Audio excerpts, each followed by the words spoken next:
আসসালামু আলাইকুম ওয়াৰাহমাতুল্লাহি ওয়াবাৰাকাতুহু। আপোনালোকৰ ওপৰত আল্লাহৰ ৰহমত বৰকত আৰু শান্তি বৰ্ষিত হওক।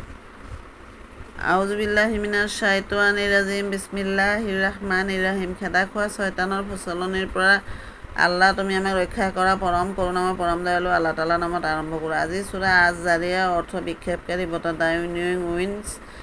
সূৰাটোৰ 6 নম্বৰ আয়াতৰ পৰা 10 নম্বৰ আয়াতলৈকে পঢ়ি শুনাব খুজিছোঁ। আশা কৰোঁ আপোনালোকে শুনি অশেষ সওৱাব অৰ্জন কৰিব পাৰিব। আল্লাহ তাআলাই আমাক কি ক'ব বিচাৰিছে।